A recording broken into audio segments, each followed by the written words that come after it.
Hello students. आज हम बात करेंगे डाइलेक्ट्रिक की। डाइलेक्ट्रिक क्या होता है? ठीक है। डाइलेक्ट्रिक क्या होता है? डाइलेक्ट्रिक एक इंसुलेटिंग मटेरियल होता है जो सिर्फ इलेक्ट्रिकल इफ़ेक्ट को ट्रांसफ़र करता है या इलेक्ट्रिक फील्ड प्रोड्यूस करता है in the presence of external electric field. दोबारा से सुन लीजिए, ये डाइलेक्ट्रिक एक इंसुलेटर होता है, ठीक है, और ये इलेक्ट्रिक इफ़ेक्ट को ट्रांसफ़र करता है और इलेक्ट्रिक फील्ड पैदा करता है in the presence of external electric field. ठीक है। ये दो टाइप्स के होते हैं, एक होता है पोलर, एक होता है नॉन पोलर।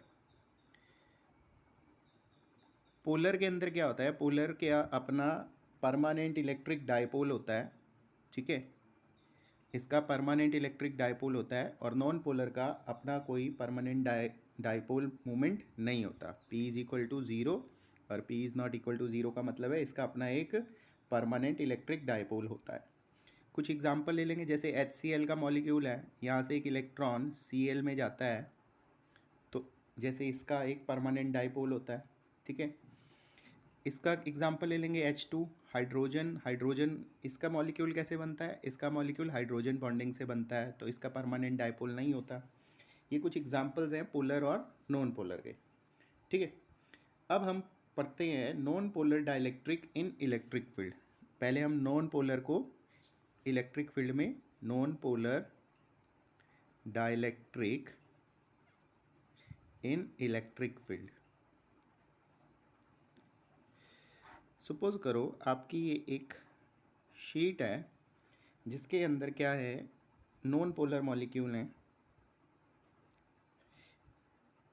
जो नॉन पोलर मॉलिक्यूल्स होते हैं ना, उनका पॉजिटिव और नेगेटिव चार्ज का एक ही सेंटर होता है। क्या? एक ही सेंटर होता है। जैसे ये बीच में, ये बीच में, ये पॉजिटिव और नेगेटिव चार्ज का एक ही सेंटर होता है, इसलिए इसका डाइपोल नहीं होता। डाइपोल क्या होता है? नेगेटिव टू पॉजिटिव, पर इसका सेंटर एक ही होता है पॉजिटिव और नेगेटिव का, इसलिए इसका डाइपोल नहीं होता। तो पी नेट कितना है इसका? ज़ीरो। अभी हमने कोई इलेक्ट्रिक फील्ड नहीं लगाई है, वो भी ज़ीरो, ठीक है।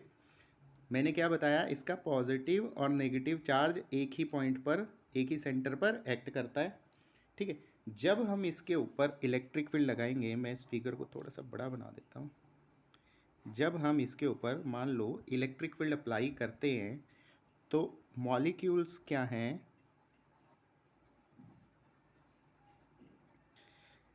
आपको पता है फार्मूला होता है F vector is equal to q e vector. यहाँ पर क्यू क्या है? पॉजिटिव। और अगर चार्ज पॉजिटिव है तो फोर्स किस डायरेक्शन में लगेगी? जिस डायरेक्शन में ई वेक्टर है। तो पॉजिटिव जो साइड है वो इलेक्ट्रिक फील्ड की डायरेक्शन में अरेंज हो जाती है। पहले इस चीज़ को ध्यान रखना है। पॉजिटिव चार्ज इस साइड को क्यों आया? क्योंकि हमने इस फार्मूला से बताया एफ उस डायरेक्शन में लगेगा जिधर ई वेक्टर है, अगर चार्ज पॉजिटिव है। अगर चार्ज नेगेटिव होगा तो अपोजिट डायरेक्शन होती है इसकी। अब नेगेटिव चार्ज इधर आ जाएगा।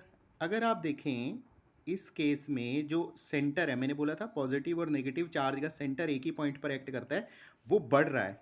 क्या होता है? P is equal to q into two है। ये डिस्टेंस बढ़ रहा है, मतलब सेंटर जो है वो बढ़ रहा है। Positive and negative charge centre get separated due to the external electric field, ठीक है।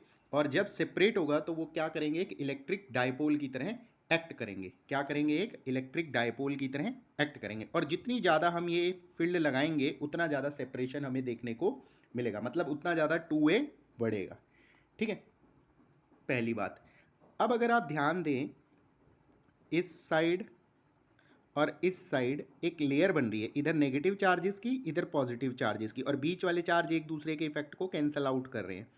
तो आपको पता है जो ये पॉजिटिव लेयर है, इधर से इलेक्ट्रिक फील्ड किधर को लगेगी? नेगेटिव साइड को। अगर ये इलेक्ट्रिक फील्ड ई है, मान लो ई, इसे ई नोड मान लेते हैं, ठीक है।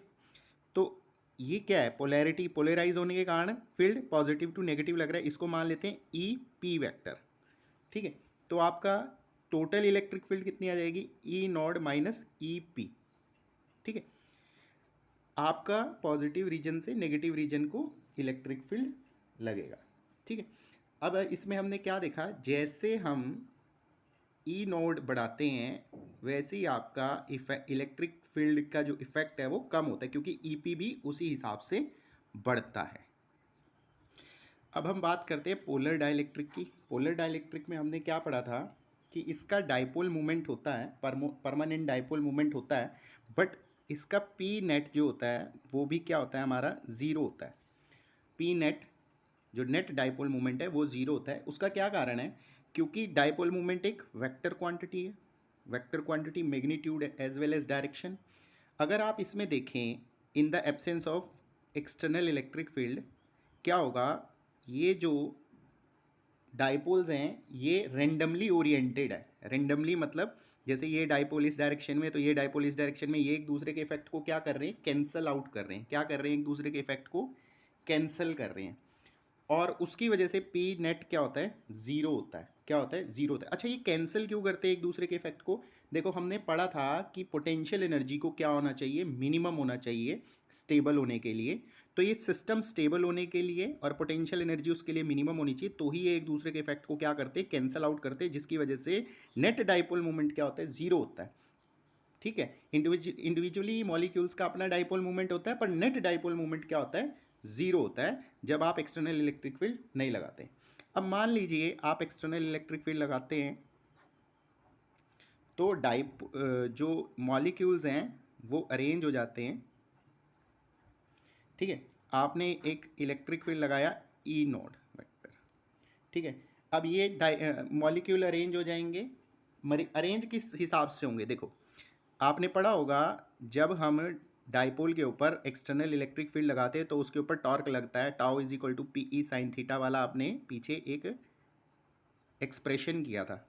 उसमें हम एक स्टेबल इक्विलिब्रियम का केस लेते हैं जिसमें theta is equal to zero होना चाहिए, स्टेबल इक्विलिब्रियम का केस है। ठीक है ना, तो टॉर्क के कारण ये स्टेबल इक्विलिब्रियम में आ जाता है, मतलब आपके जो डाइपोल की डायरेक्शन है वो इलेक्ट्रिक फील्ड की डायरेक्शन के साथ होनी चाहिए, इसलिए थीटा क्या होता है, ज़ीरो होता है।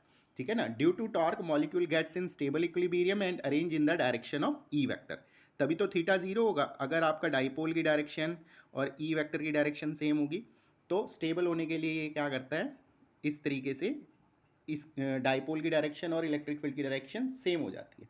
इसमें भी फिर वैसे ही पॉजिटिव चार्ज और नेगेटिव चार्ज की एक लेयर बन जाती है, बीच वाले चार्ज एक दूसरे को कैंसिल कर देते हैं। अब जो पॉजिटिव चार्ज एक लेयर बनाता है उसका अपना एक इलेक्ट्रिकल इफेक्ट होता है, वो क्या होता है, ईपी। ठीक है ना, पोलराइज होने के बाद, ठीक है, वो एक अपनी फील्ड प्रोड्यूस करता है। तो टोटल कितनी फील्ड होती है, ई नॉट माइनस ई पी, क्योंकि ई पी की डायरेक्शन ये है और ई नॉट की डायरेक्शन ये है और ई पी की डायरेक्शन उसके अपोजिट है। तो कहने का मतलब क्या है, जैसे ही हम इलेक्ट्रिक फील्ड बढ़ाते हैं तो अपोजिट डायरेक्शन में फील्ड भी बढ़ती है और इलेक्ट्रिक इफेक्ट कम होता है। ठीक है,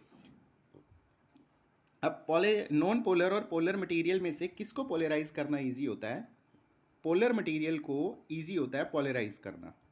ठीक है, पोलर मटेरियल को इजी होता है पोलराइज करना, और पोलराइजेशन किसके डायरेक्टली प्रोपोर्शनल होती है, पोलराइजेशन होती है अप्लाइड इलेक्ट्रिक फील्ड के, अप्लाइड इलेक्ट्रिक फील्ड के। और जब ये हटाएंगे तो आपको मिलेगा एक काई कांस्टेंट। काई क्या होता है, ये होता है आपका इलेक्ट्रिकल ससेप्टिबिलिटी। क्या होता है ये, इलेक्ट्रिकल ससेप्टिबिलिटी। और जिस मटेरियल की इलेक्ट्रिकल ससेप्टिबिलिटी ज़्यादा होती है वो उतना ज़्यादा पोलराइज होता है। क्या, उतना ज़्यादा वो पोलराइज होता है।